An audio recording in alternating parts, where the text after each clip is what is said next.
Minasan konnichiwa. First, let me thank Sawada-san for his generous introduction.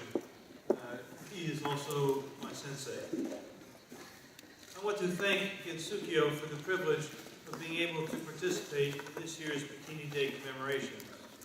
On this 60th anniversary of the Bravo test, we honor those who alerted Japan and the world to the H-bombing. We honor the courage of Kumiyama Aikichi and Uishi Matashishi, who has campaigned tirelessly to fulfill that dream. It is a time to celebrate Gensukyo and Hidankyo for their vision and leadership. We saw their impact at the Nari Conference on the humanitarian consequences of nuclear weapons, which was attended by 146 governments as well as by civil society. This is also an occasion to renew our solidarity with the Rongelap survivors and their descendants, who have struggled for survival after an H-bomb more powerful than all of the explosives used detonated during World War II, including the Hiroshima and Nagasaki A-bombs. The people who warn the world and who rightly demand recognition of their rights and their dignity. This past year, most of the world's government expressed their angers and frustration over the failure of the nuclear powers to fulfill their Article 6 NPT obligations. Recall the UN Open-Ended Working Group's recommendations, the debate at the UN high-level meeting on disarmament, the Oslo and Nari conferences, and in the General Assembly with its resolution calling for negotiations for a nuclear weapons abolition convention to begin this year. There is also a near-nuclear power whose actions must also be challenged. Prime Minister Abe's move to transform Japan's post-war political system recalls the military fascism of the 15-year war and threatens to spark a great power war, potentially a nuclear war, over uninhabited rocks. This has raised alarms in many capitals around the world. With U.S. encouragement, Japan now has a repressive State Secrets Act. Militarized nationalism is being stoked with visits to Yasukuni Shrine and by the campaign to deny Japan's wartime aggression, its murderous Nanjing massacre, and the imposition of sexual slavery. NHK is being transformed into a propaganda agency. The foreign minister of the world's only A-bomb nation has not only hinted that U.S. nuclear weapons could be welcomed in Japan, despite the 3 non-nuclear principles, but he has also affirmed the rights of nations, including by implication Japan, their right to use nuclear weapons in extreme circumstances. And Abe's dangerous denial of reality is also seen in the campaign to reinterpret Article 9. But like a broken clock, Abe can be right twice a day. As if he were an innocent, he has compared the current dynamics in East Asia to those in Europe in 1914. Henry Kissinger, Joseph Nye, and even UN High Commissioner for Disarmament Angelo Kane have made similar comparisons. We must take these warnings seriously. As in 1914, this is an era of growing military competition between rising and declining powers. There are territorial disputes and resource competition, arms races with new and potentially catastrophic technologies, complex military alliances, rising nationalism, and wild card actors from Prime Minister Abe to Kim Jong-un. Like 1914, there is also a mistaken belief that because great power war would end civilization, it is unthinkable. Even with Bush the Lesser now relegated to history, the U.S. still has its share of madness. Preferring nuclear cataclysm to diplomacy, Congressman Duncan Hunter recently urged that we nuke Iran. The U.S. nuclear program is racked by scandals. Air Force nuclear weapons officers caught gambling and cheating, failures to protect nuclear launch codes, failed safety inspections, and low morale. Sailors were caught cheating during trainings to operate nuclear reactors, and some of those nuclear-powered ships come to Japan. As we were reminded in Nari, these developments increase the possibility of nuclear detonations in war, resulting from mistakes, miscalculations, or terrorist attacks. Worse, during the past year, the United States has conducted simulated nuclear attacks against North Korea, and at the height of military tensions over the Senkaku Dayu Islands, Obama dispatched a nuclear-capable B-52 to fly unannounced through China's newly declared Air Defense International Zone, or Identification Zone.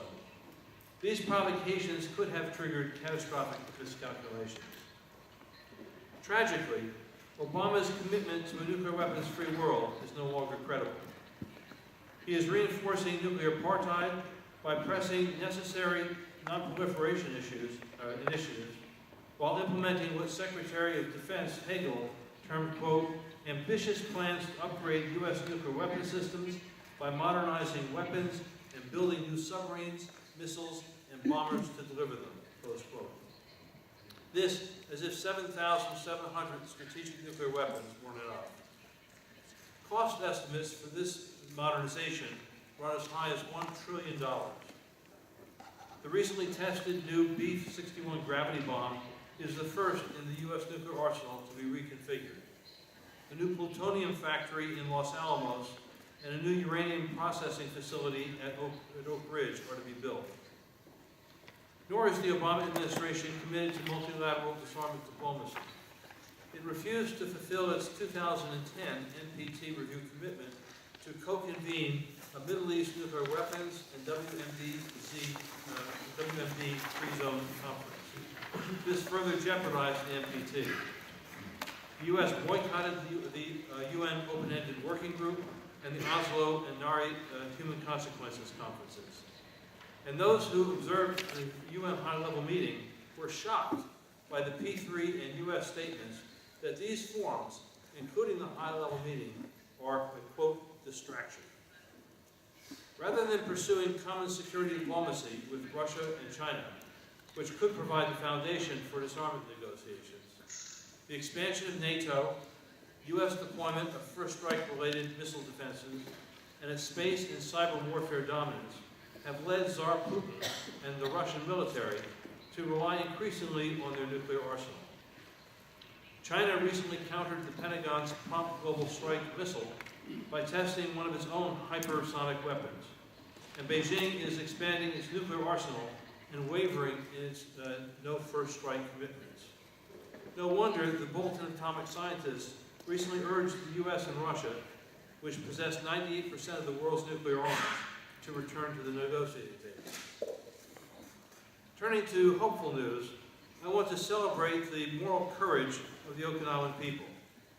Despite pressure from the U.S. and LDP, financial inducements, bribery, and Governor Nakema's betrayal, Okinawans hold steadfastly to their life-affirming commitments for the withdrawal of military bases, for peace, and for the environment. Their struggle is our own, and their spirit can inspire us as we build toward the 2015 NPT review. During the World Conference in August, Judith LeBlanc and I were deeply moved by the dedication of Japanese grassroots activists and by your pledges to bring even more activists to New York in 2015 than in 2010. We and our partners know that a lot is expected of us. There are a host of forces to be engaged. This past year, an ad hoc formation led by the AFSC, Peace Action, the Lawyers Committee on Nuclear Policy, Western States Legal Foundation, and the Nuclear Age Peace Foundation has coordinated consultations among U.S. disarmament leaders. We initiated sign-on letters, a petition, and an email campaign urging the Obama administration to engage constructively in multilateral disarmament diplomacy leading to nuclear weapons abolition. The relationships growing from this organizing were also designed to serve as a foundation for NPT review mobilization. There will be many side events during this spring's PrepCon, so we will host a critical planning session for international and U.S. disarmament movement leaders on May the 5th, following the Abolition 2000 meeting. That meeting will draw on the best ideas brought to New York and developed during the PrepCon, and to then move to concretize NGO planning for the NPT review. As Gansukyo has long understood, and we saw in Narya, Hibakusha testimonies and scientific studies about the cataclysmic consequences of nuclear detonations, which include nuclear winter, are the most effective means of transforming public opinion and moving governments. The nuclear powers understand this, which explains why most of them have boycotted the human consequences conferences. And it explains the recent statement by US, French, and British nuclearists who fear that the focus on human consequences will lead people and governments to challenge the nuclear bedrock of the NATO alliance. They wrote, quote, "We are specifically concerned about the long-term implications of the Conference on Humanitarian Consequences of Nuclear Weapons. The underlying agenda is to delegitimize nuclear weapons as contrary to international humanitarian law." Imagine that. They're shocked that people would want to delegitimate nuclear weapons. This is one more reason why, as in 2010, we should make the most of Hibakusha and Japanese peace activists who come to the U.S. for the NPT review. In addition to the events in New York, speaking engagements in public forums in communities across the U.S. before and after the review can help movement building for the longer term. In Mexico, one could feel people and some governments' frustration with the NPT process. But as Angela Keynes stressed in Mexico, the reality is that we cannot achieve nuclear weapons abolition without the nuclear powers negotiating and then implementing elimination. Even with its faults, the NPT remains central, and we cannot move the nuclear powers without people's power from below. Unfortunately, too few people in the United States think about nuclear weapons. To engage our people, we need to address their daily concerns.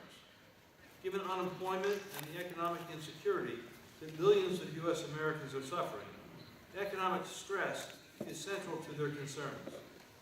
In response, the U.S. peace movement's primary focus has been campaigning to move the money, to cut Pentagon spending, including for nuclear weapons, and to redirect that money to fund essential social services, job creation, and infrastructure development. A successful U.S. NPT mobilization requires us to make these connections. And as we develop our plans, let me also suggest that we explore how best to engage with the non-aligned nations who have played leading roles in the UN and elsewhere to create a nuclear weapons-free world. This should include making the most of the September 26th International Day for the Total Elimination of Nuclear Weapons, which was adopted at the behest of the non-aligned movement by the UN General Assembly. And we also need to be demanding progress toward the Middle East nuclear weapons and WMD-free zone. The U.S. refusal to co-convene that conference puts the NPT itself in jeopardy. Friends, 4 years ago, our march to the UN from Times Square was an exclamation point demonstrating the spirit and commitment of the world's nuclear abolitionists. Together with the awe-inspiring 7 million Gansukyo petition signatures and the extended standing ovation that we gave to Ban Ki-moon the day before, we encouraged and strengthened the will of those demanding negotiations of the Nuclear Weapons Convention within the halls of state power. We need to do this again. Finally, with the political developments and military tensions here in East Asia, with the growing dangers of nuclear weapons modernization and proliferation, and with the openings that we have created, in the coming year, we need to do all that we can to ensure that the 2015 review leads to negotiation of that nuclear weapons abolition convention. Together, we can prevail. Tell me where I got that.